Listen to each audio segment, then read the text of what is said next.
Welcome to the Unabridged Podcast. I'm Ashley. And this is Jen. Join us for bookish episodes and check out our website, unabridgedpod.com, where you can find lots of new bookish content to grow your TBR. Sign up for our newsletter to find out more about online book discussions and upcoming events. Find us on Patreon for extra unabridged content.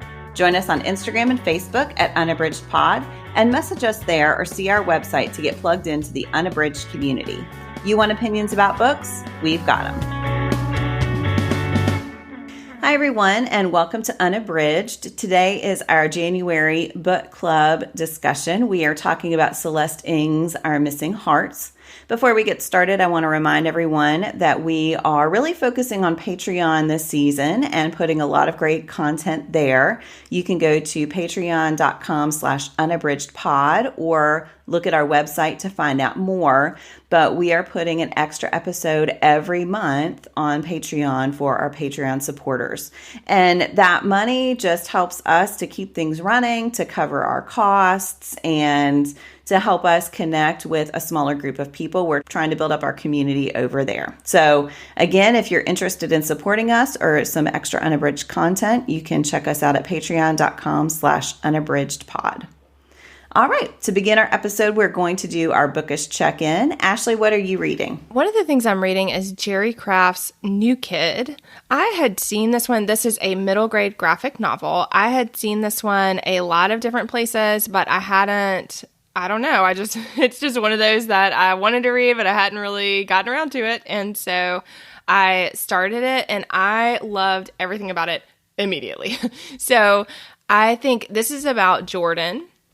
And I think a lot of it just resonates for me right now. He is a new student at a private school, and he is trying to find his way. And so, my kids are new in their schools this year, and certainly my oldest daughter is 8, so she is younger than Jordan, but experiencing a lot of the same things. Kids who have known each other a long time. She's trying to find her place. And I just felt like what I love about Jerry Craft's capturing of that experience is that his artwork is phenomenal. And so I think a lot of the pictures just convey so much meaning and emotion. And so I really love that because I think we just really feel Jordan's complicated feelings and the way that he is both kind of lost at his school, but also lost in his home community. So he hasn't moved, he's changed schools.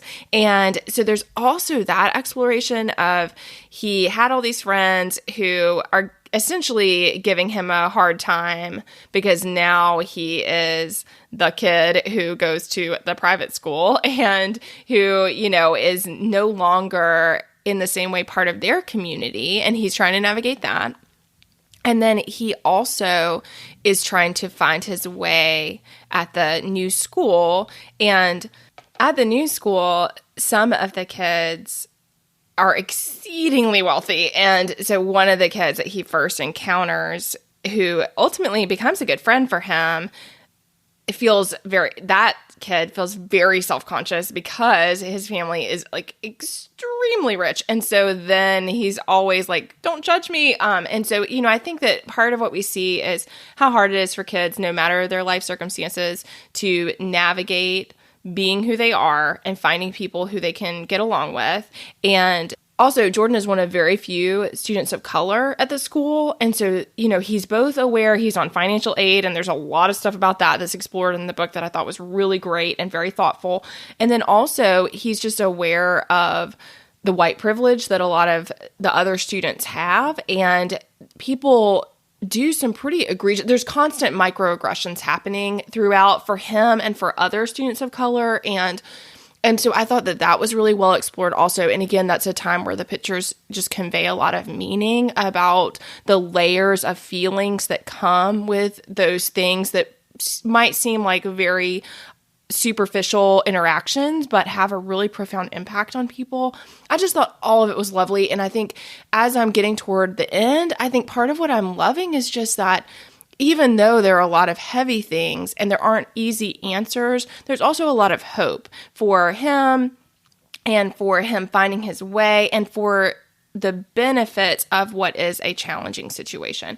So I am just all here for it. I'm so glad that I finally got around to it. I will definitely be reading book 2, and I'm excited to see where the series goes. I think, Jen, you said there's a third coming out it's supposed to come out. I can't remember when, but I just saw the note the other day and I was so excited. I loved books 1 and 2 and was so happy to share them with my boys, and just, yeah, I think graphic novel fans will love them. But if you haven't tried a graphic novel before, I think they're good for an audience even who hasn't tried graphic novels before. They're a great introduction to the form. Yes, I absolutely agree that it's a nice invitation to people who might not be big on that genre. So again, that's Jerry Craft's New Kid, and I highly recommend it. I'm loving it. Jen, what about you? What's something you're reading?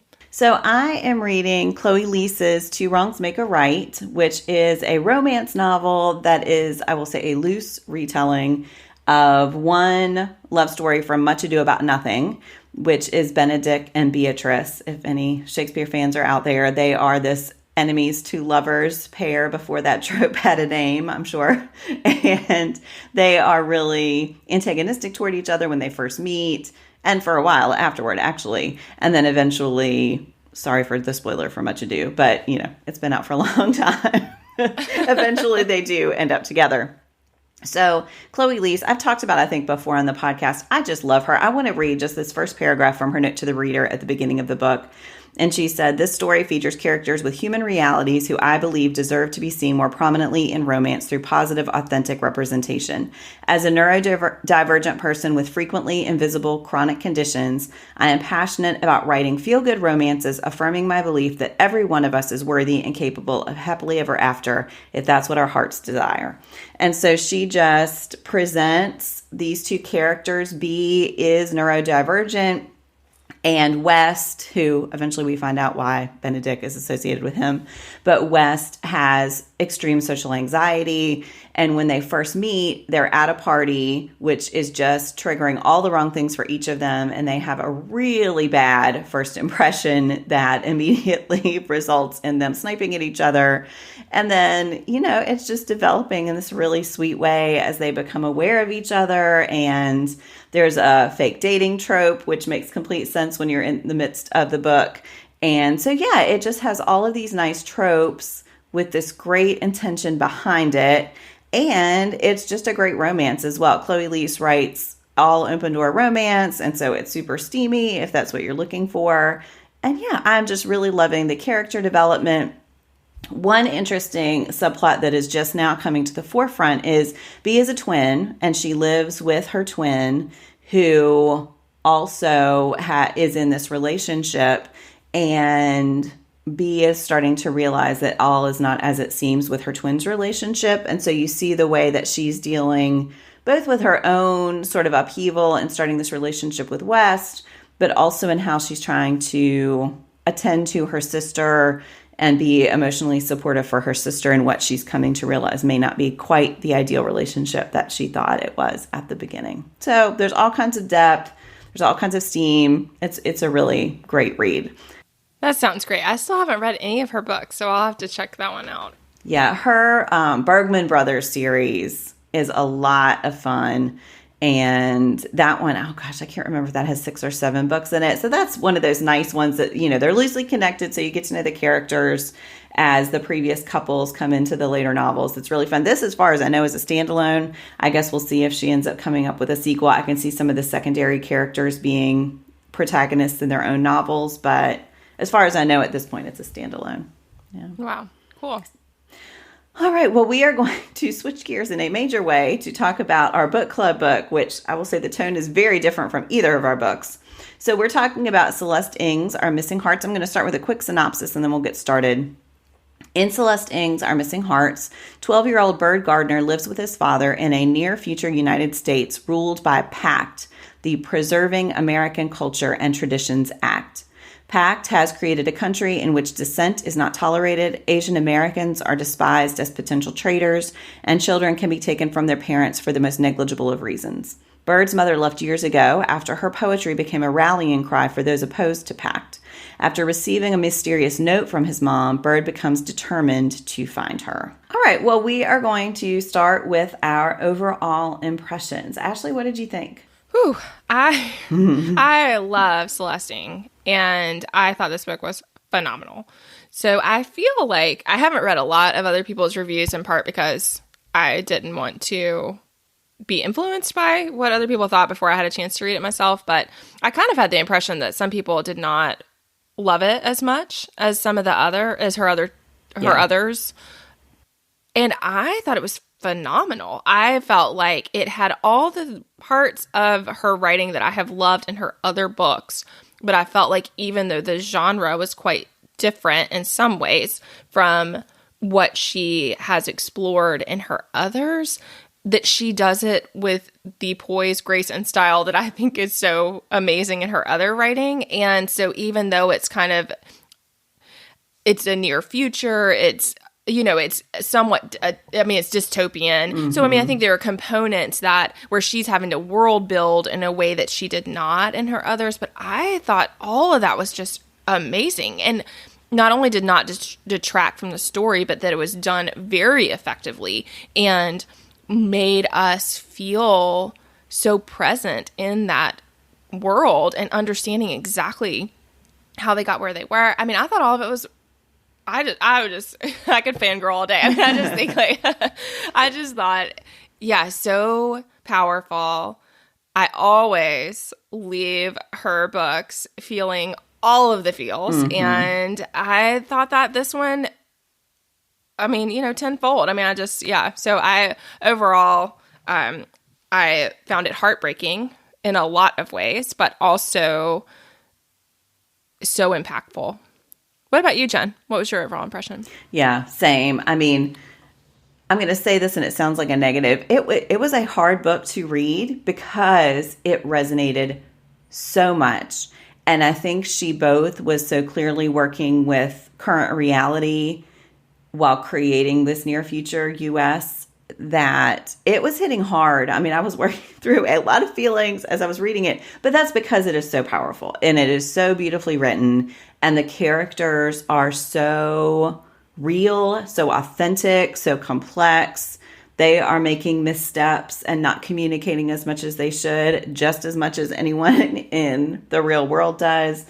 I just thought it was so brilliant. And yeah, I have seen those negatives that people didn't like it quite as much as her previous two novels. And I do think it is speculative fiction, technically, but it didn't really feel, it's not this unreachable, far in the future dystopian. It felt like it could happen in 5 years. So, I think it is a dark book, but all of her books, she is dealing with people who are going through a lot of challenging things, and they are having to work through what the best decisions are for each of their circumstances, which is exactly what you see here. I love Bird so much. Oh my goodness. So yeah, I think the characters here are just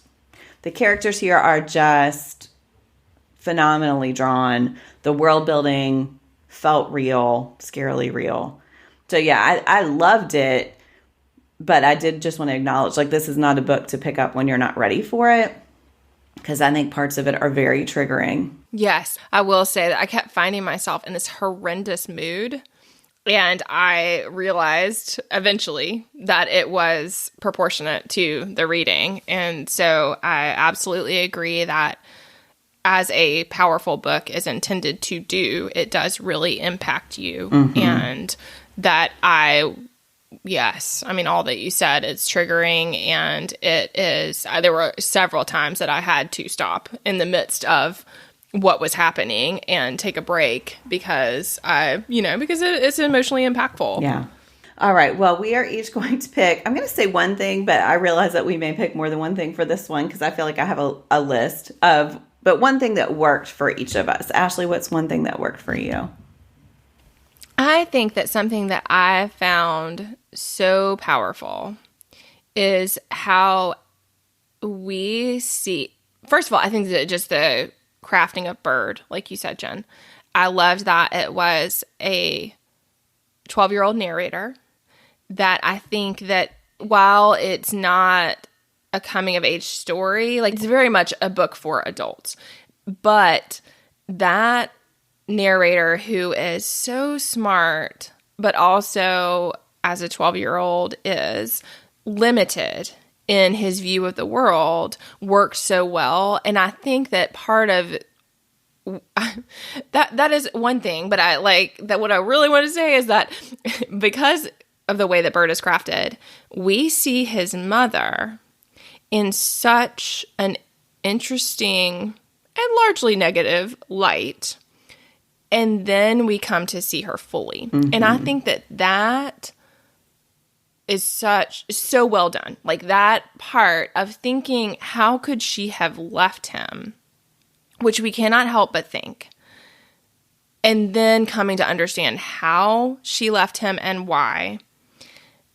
I thought that unfolding was one of the most powerful parts of the book, because I think, unfortunately, that we often assume that we know something about a parent who leaves a child.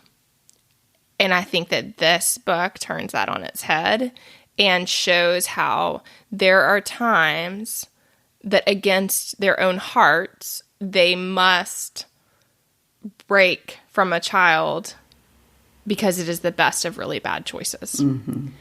And I just felt like this book makes you think over and over again, like, please let me never be in a situation where I have to make these horrendous decisions about which terrible path to choose in order to stand by what I believe and also protect my child.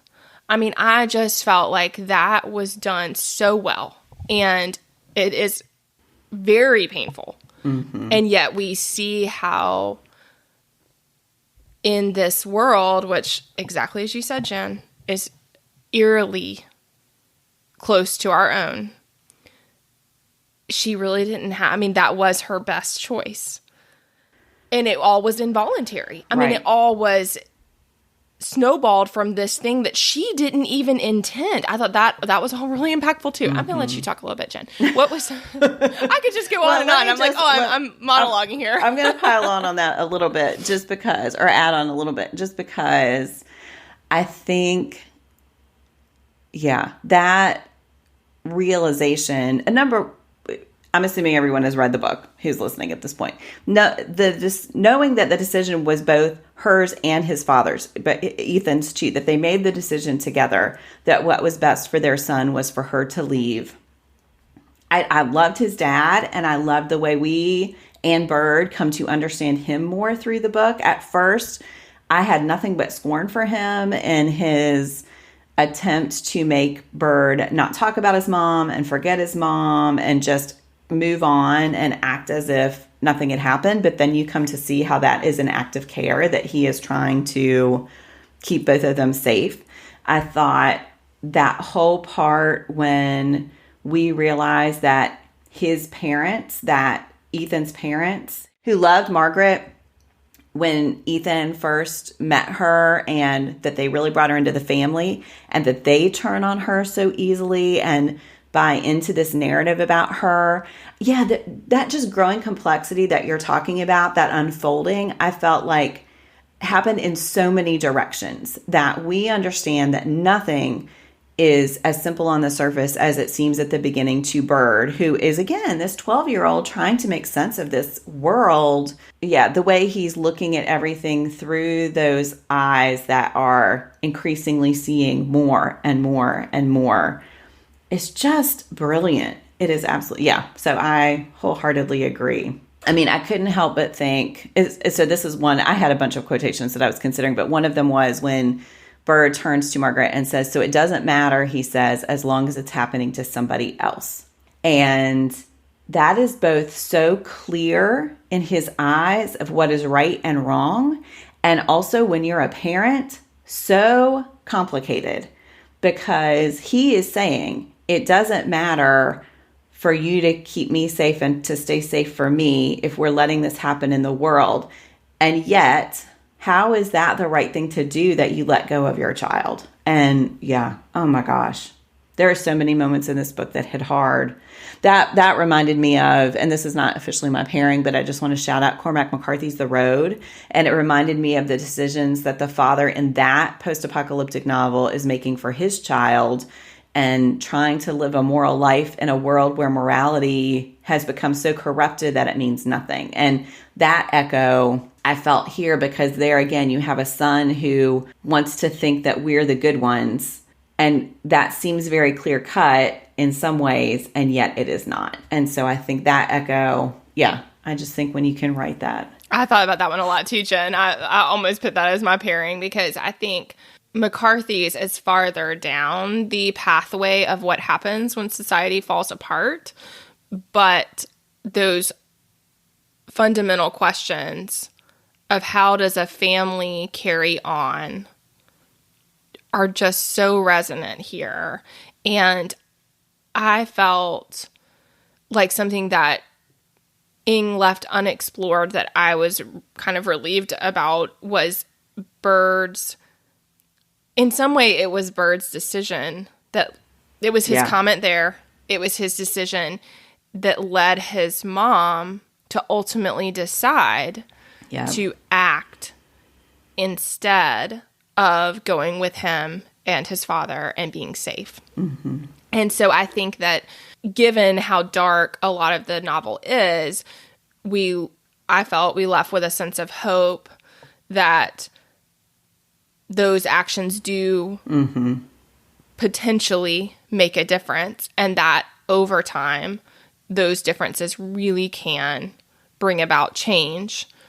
Because like all things, PACT only exists because the society is allowing it to exist. And so the bottom line is that if enough people resist and remind the passive majority who are just letting it happen that they actually aren't this, that they aren't this, they don't hate other people, that they recognize the humanity in others. Like, if we can remind the collective group of people of that, it's enough to knock it down. Mm-hmm. And I think that's a lot of what the story's about too, is just how fear and fear-mongering can get people to be complicit in a system that at their core, most people disagree with. Right. I think that's part of what's really effective in the book, is just that reminder. And again, I mean, all of it is eerie given some of the things in our world, but it's just that reminder of how when we don't agree with something, it is important to take a step, no matter how small that step is, to help not let these things become who we are. And I think, like you said, with Ethan's parents, I felt like that was just like such a good example of that it's frightening how easily we can be swayed and can just forget what we know to be true if we're not constantly critical and questioning what is happening. And so we just see that. I think, and like you said about Bird, I think it's both his youth and his naivete, but also that he was born at a time that he does not remember the crisis. Mm-hmm. And so again, I think we see that. I mean, I feel sure you felt this too, Jen, but as someone who was very much in my life when 9/11 happened, I absolutely remember the way that the world shifted and how it felt that it shifted overnight. And suddenly people I thought I knew had these profoundly different feelings and beliefs. And it made me feel like I didn't understand the world that I was suddenly in, that I thought I knew.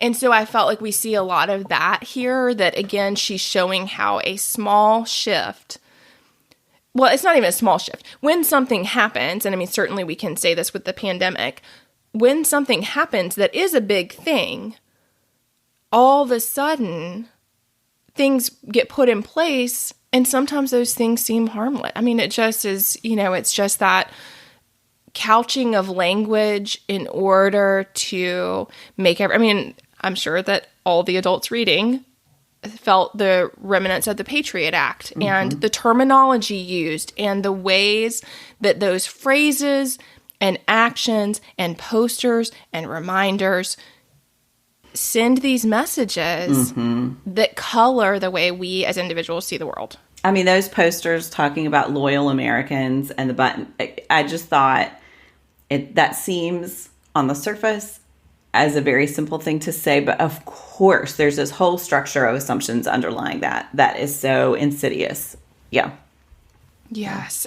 I thought the author's note where she recounts all the places to explore of ways that historically the U.S. has separated families and is separating families, and what that looks like and the reality of it versus the messaging.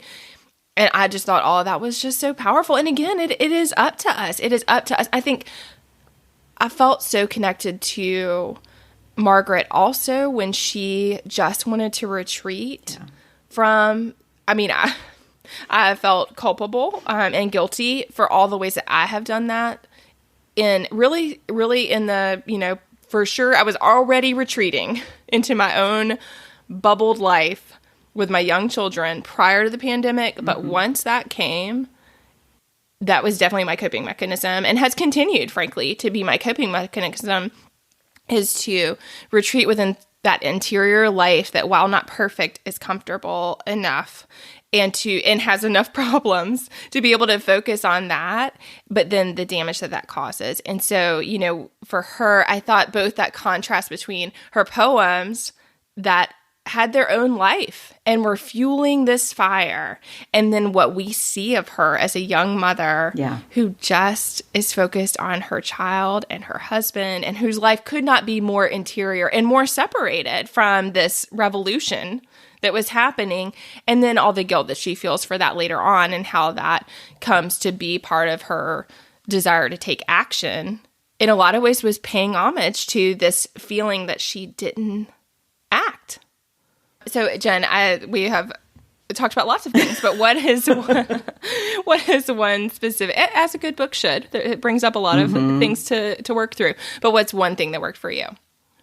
I was really taken with the role of stories and art through the book, and the way that Ing again and again shows how important that is. And it's as simple as the way that Bird moves through life with this understanding drawn from fairy tales of, you need to trust some people along the way, and what people have to do, that they have to follow these procedures to be able to do the heroic thing. And there are times that induced panic in me, because I thought, oh no, you cannot see the world as a fairy tale. And yet there's a lot of wisdom there that he's drawing from. And then, of course, we see, the book is called Our Missing Hearts, because that is one of Margaret's poems, or some of her poetry. And so you see how those simple poems, which are about her child and raising a child, have this different resonance for the people who read her work. And I think you see how important it is, because the government targets it so much, that stories do matter and books do matter. And that when you take away people's ability to understand the world, you force them into making decisions that are informed only by their own experience. They don't have this access to the way other people think and feel. Then you can start to dehumanize them when you take away their stories, which is why her action at the end is so powerful, because what she's trying to do is give people back the stories that have been taken from them in a very public way. And you see how resonant that is. It's the boy who draws cats, and then the drawings are what protects him. The art is what protects them in the end, and is what makes a difference.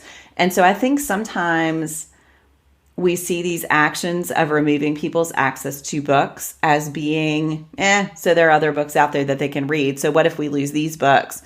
And you just see how dangerous that is, because it's not very long until you take all of the books that can be interpreted in any way that is someone else's perspective. I just thought there was so much depth with that exploration of the importance of stories on a personal level and on a societal level. yeah, I mean, I could ramble on and on about that all day, but I just thought that was so, so brilliant. And the way we get these different stories told in these different ways that then circle back around in the end to be stories of power and stories of giving people back their agency and their identity and their ability to think about who they are and what they believe in. I just thought that was brilliant. Yeah. Yeah. And the way that his father is the way that the libraries are so carefully guarded. And I felt like that part where he has to have the badge and it has to, everybody, they're watching when that gets scanned and, all those things that, again, Bird can't see the details of, but how all those structures, which again seem harmless in some ways, like, of course we want to be safe and we want to know who's where, and it's important to protect what we value, and like all of those things. Like there was that line with the teacher where she said, we don't ban anything, and kind of this idea of course we're not banning, we're just curating. And so I think that idea of like the Loyal Americans poster, that we all want to be loyal to our country. We want to protect our kids from horrendous things. Like that those are all parts that can seem innocuous or seem good, seem that we're making wise decisions for our society. But she certainly shows how quickly it can be, the first domino to knock them all down. And I also love the role that libraries play. Yes, and, I love that. First of all, it's so sad that the libraries are so empty. But then when you see the librarians the one librarian that helps Bird, who's talking about, it's our job to find information and what that ultimately comes to mean. And then you see the network of librarians who are helping to reconnect parents with their children who've been taken, or at least to give them the knowledge of where they are. I love that part. It was so great. Librarians have got to love this book. Yeah, I'm glad you mentioned that. That's exactly. I mean, I think it just challenges, again, we don't realize all the assumptions we make, but it certainly challenges the stereotypes of librarians that Celeste is exploring there. It just takes something that could be a negative portrayal and shows that they are the fighters and they are the resistors and they are the keepers of knowledge, but also they are the ones who understand how important those stories are. And that leads to this unbelievably rebellious, but also so vital act of protecting families. Yeah. Yeah. Such a powerful book. All right. Well, let's each share now a quotation. Ashley, what's your quote that you've chosen to share? So this goes nicely with what Jen was just saying about the librarians. So this is the part where Bird is talking with the librarian who ultimately helps him get some information to get to New York. And she says, "You have no idea, do you? How could you? They don't teach you any of this. Too unpatriotic, right? To tell you the horrible things our country has done. The camps at Manzanar, or what happens at the border. They probably teach you that most plantation owners were kind to their slaves and that Columbus discovered America, don't they? Because telling you what really happened would be espousing un-American views, and we certainly wouldn't want that. Bird doesn't fully understand any of these things, but what he does understand, suddenly and with head-spinning force, is how much he does not know. I'm sorry," he says meekly. And then she goes on to say, "How could you know if no one ever teaches you, and no one ever talks about it, and all of the books about it are gone?" And I think that last line especially was just so resonant to me, but I wanted to share the context of it. But I think it's just that idea that, again, when we talk about things like books, no matter where people fall on the issue, most people outside of the book lovers listening to this and us as book lovers, most people feel like it is a pretty trivial topic in comparison to some other things. I think that what we see here is just that she is explaining exactly why that is so powerful. Yeah. Because those are the construction of how we understand the world. And how we understand the world affects how we treat ourselves and each other and how we function as a society. Mm-hmm. Absolutely. I just thought it was so impactful, so wise. Yeah, when Bird walks into the library and sees all the gaps where books used to be. Anyway, okay, yeah. I don't know that I have anything meaningful to say, except yes. What about you, Jen? What's your pick? All right. Well, I originally had this short piece of this, but I'm going to read a little bit more. So this is when Margaret is gathering stories from people. And it says, one older woman, a Choctaw woman whose granddaughter had been taken, looked at Margaret for a long time with weary eyes, then clicked her teeth. You think this is something new? She shook her head. Margaret listened. She began to learn. There was no new thing under the sun. About the schools where Indigenous children were shorn and stripped, renamed, re-educated, and returned home broken and scarred, or never at all. About children born across borders in their parents' arms only to be caged in warehouses, alone and afraid. About foster children pinballed from home to home, their own families sometimes unable to track their path. Things she'd been able to not know until now. And I think, again, I think these are all paralleling each other, but I do think that idea that, Asian Americans have been targeted in the United States before. Of course, we think about the camps, and there are so many things that just reappear, and we feel as if, oh no, this is a new horror. And then you realize that they're all just cycling through things that have happened before, which connects beautifully to your quote, Ashley, because the only way we know that is if we learn about history and the things that have come before. And sometimes if we're able to distance ourselves from that history, we feel as if, well, that's done, we'll never do it again. But seeing it as all part of a cycle, when you use people's children against them and you make them censor their own thoughts and feelings because they're afraid of losing their children, which, is ultimately the choice Margaret has to make, which we talked about before, that just allows that system to continue. So I thought that you think this is something new was so simple, but also powerful, that we're just, people in power rely on the things that have worked for people in power before. Yeah. And I think also just this idea that we don't have to consider it un-American to be able to examine our past. And I think that is a strong message here too, that again, because ultimately the book is hopeful. And I think that there's a lot of idea of that reckoning is part of growth, and that we don't have to present a rosy picture of what has been in order to be loyal and in order to make a new future that's a good one for the citizens of the country. So yeah, I think all of that is really impactful as well, that, those things have happened before, but that doesn't mean that we should not think through those connections. And that by thinking through those connections, we can be more critical about what happens in the present. And so in the book, a lot of this is, part of it is the idea of, if we can consider that pattern, then there's more hope to change from that pattern instead of continuing to be part of it. Yes, absolutely.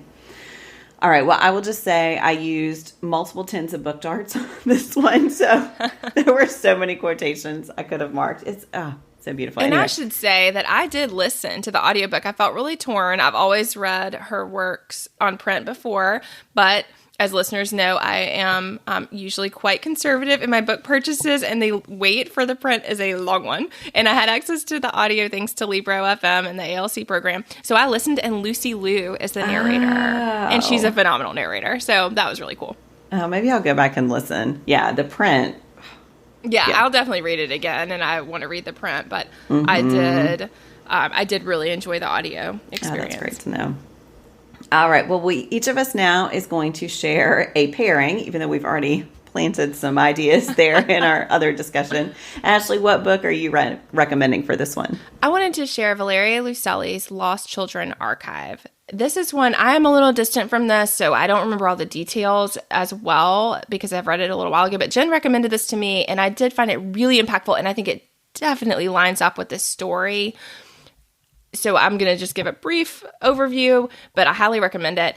It's essentially the story of a family who's going across the U.S., and the mother and father are both interested in archival and really wanting to preserve the stories of our world. And there's a lot of exploration of that, like how do we document stories? How do we record them in a way that lasts? And also, how do we capture things like the sounds of our society? What does that look like, and how do we preserve them in an archive?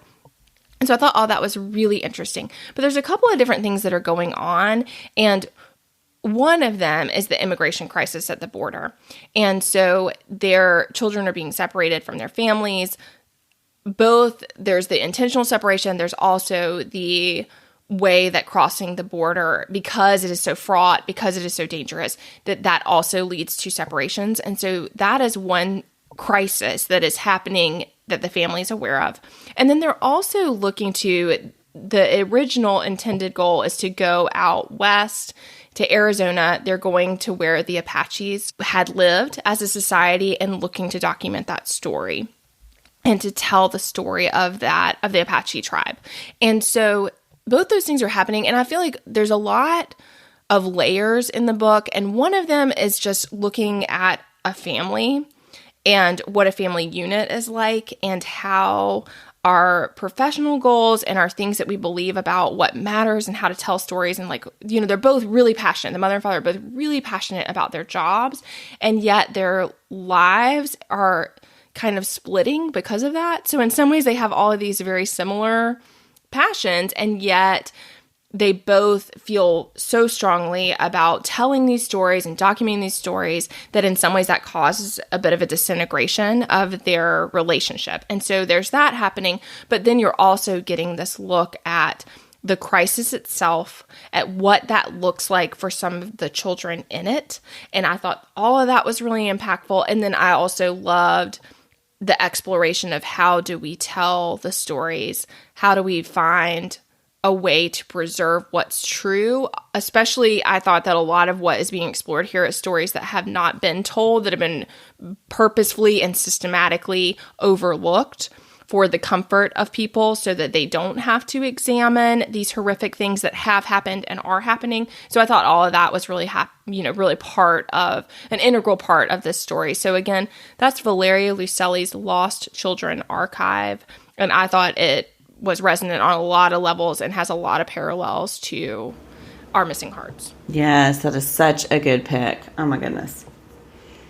Yeah, I was glad you recommended that one, Jen. It was something that I don't know I would have come across. It did well, like it got acclaim, but I also feel like it's not something that I just see all the time as a recommendation. Yeah, that one, it was on the Tournament of Books. It was in Camp TOB, and that was why I read it. I can't remember if it ended up in the final competition, but anyway, that was, I don't know that I would have found it for that. So another good reason for the Tournament of Books. There you go. There you go. What's your pairing, Jen?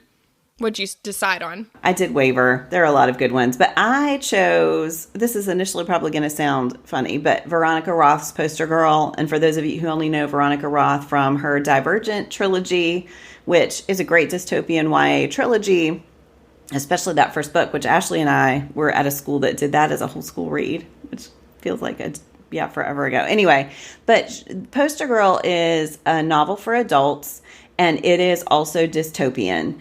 And there are so many parallels between the world that Roth develops here and the world that Ng develops in Our Missing Hearts.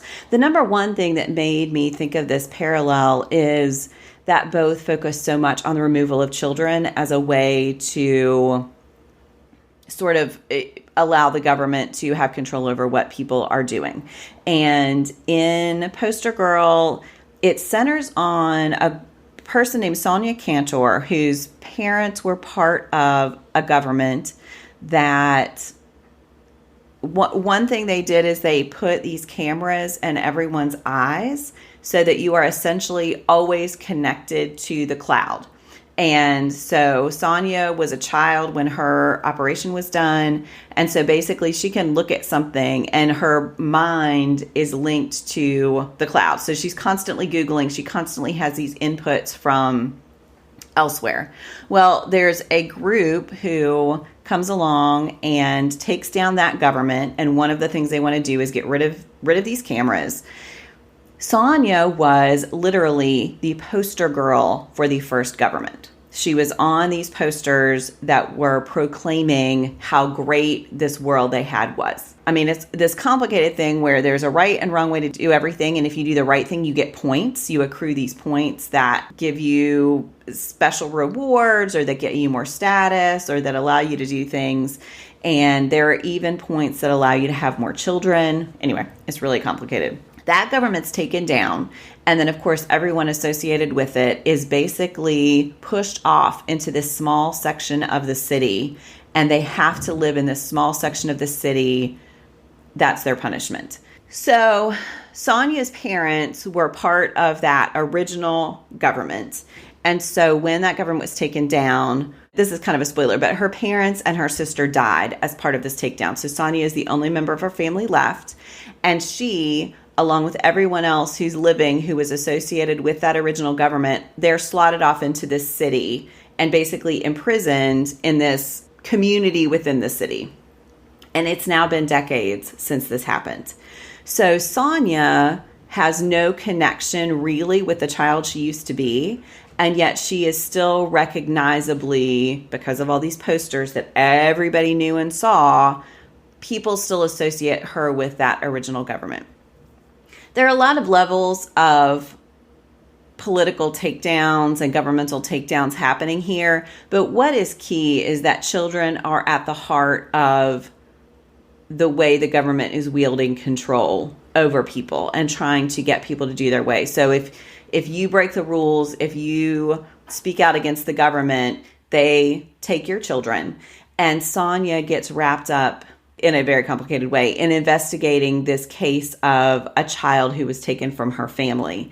They have been trying to reconnect these families, and yet there are some children that they can't find. And so Sonia gets wrapped up in that. It's a really short book, but it's a surprisingly complex plot. But what I think is really interesting is that focus on children and the way that they can somehow be complicit in something without fully understanding it, in the way that children are used against their parents and as a tool of a government who wants complete control. And just in what it means for everyday people when there's this constant clawing for people to be in power. And the way that shutting down people's freedom of speech, shutting down their access to information, shutting down people's stories, that those are all ways that people in charge can wield power. I don't think anything there was too spoilery. It is a very complex novel, but there's a lot to uncover as you read through. And I think if you enjoy the questions that Ing is asking in Our Missing Hearts, I think you'll enjoy as well the questions that Roth is asking in Poster Girl. Yeah, wow. I hadn't heard of that one, Jen. And yeah, I would definitely read that. I think she was a young writer with the Divergent series, and I absolutely love Divergent, but then went on to not so much love the series, which is fine. But it does sound like this one is something I would like to. I'd love to revisit her work to read that. Yeah. I think this has the power of that first book, but she's definitely grown as a writer.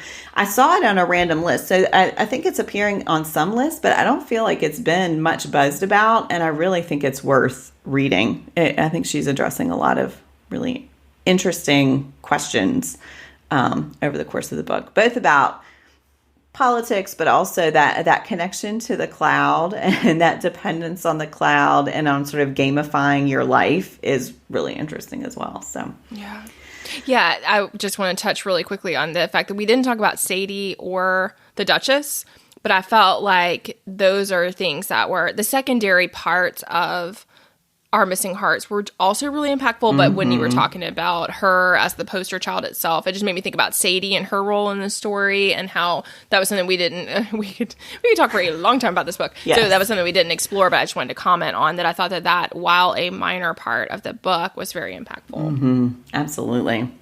All right. Well, I think we've got to call this one. So we will end with Our Bookish Hearts. I think I know what Ashley's going to say, but Ashley, how many bookish hearts would you give it? Definitely 5, but I appreciated what you said before, Jen. It is a heavy read. I think it's one worth doing. It has reminded me that sometimes I resist things that make me uncomfortable because I want to not be really grouchy or down or feel like I can't get out of bed, but it reminded me that it's not always that once you get through that first part of a feeling with a book, a lot of times it's worth, for me personally as a reader, it is worth it to get into something that is so impactful and so beautifully told. What about you, Jen? Well said. Yes. Also 5 with, I support all of those things. It's definitely. And this one's not, it did not feel long. I mean, I listened to the audio, but it did not seem long. It is amazing to me how much is packed in there for it to be as short as it is. Yeah. Yeah. I found it to be really propulsive. So, all right. Well, we are going to close out with our Give Me One segment. And today we are talking about ways to support independent bookstores. Ashley, what do you think? I'm going to say a couple of things. One is, we certainly share about Libro FM a lot, but there are many things I love about them. But one of the things I love is that you do support an independent bookstore of your choice every time you purchase. So I don't do a ton of purchasing in general. I use the library a lot, and I don't purchase a lot of books. And I do feel at this point pretty dependent on using Amazon for my e-reader. So I feel like I'm still doing that when I'm purchasing an ebook a lot of times. But I love that about Libro FM. And then the other thing that I've started doing is just making sure that I use independent bookstores for gifts. So like if I'm going to get a gift, that's a really great time for me to support a local bookstore or an independent bookstore because I'm purchasing anyway. And so then that's a nice way for me to both get something I really like for someone, but also feel like I am going to a place that I feel good about when I do that purchase. What about you, Jen? What's one way for you? Yeah, I will just say we are going to have an independent bookstore in Harrisonburg, which has been much needed for a long time. We're a college, well, there are multiple colleges in our area. We're a college town, and I think it's shocking that we haven't had a really successful independent bookstore. There's some little kind of specialty ones, some used bookstores, and there's certainly the Green Valley Book Fair. Anyway, so I am all about parentheses books. I cannot wait for it to open. And with that said, bookshop.org, which again, we also link on all of our episodes, all of our show notes and everything, they support independent bookstores. So basically, it's not quite as direct as Libro FM. You don't choose a bookstore to support, but independent bookstores are part of bookshop.org. And so then all of their proceeds are split among the independent bookstores that are part of them. So that's why we've chosen to link those two organizations, those two platforms in our show notes and on our website. We do get a little cut of anything people buy using those links. So we always appreciate it when you use those links to buy the books that we talk about on the podcast. And we feel like that's just a little nod to how important they are and how much we love them. Yeah, and that's a great point. Like Jen said, that was something that those of you in the book world who also are linking to books, that was a choice that we made, is that we did Amazon in the past. And we realized that once Libro and bookshop.org had the affiliate links, that was another choice that we could make to say, yes, these are the ones we want to send people to. And so you can see that in our show notes that over time that has changed and that we are proud to support them because we think both those organizations are so outstanding. All right. Well, we will wrap up today's episode. Thanks so much for listening. And we would love to know your thoughts about our missing hearts and any other pairings maybe that you would recommend. Thanks again for listening.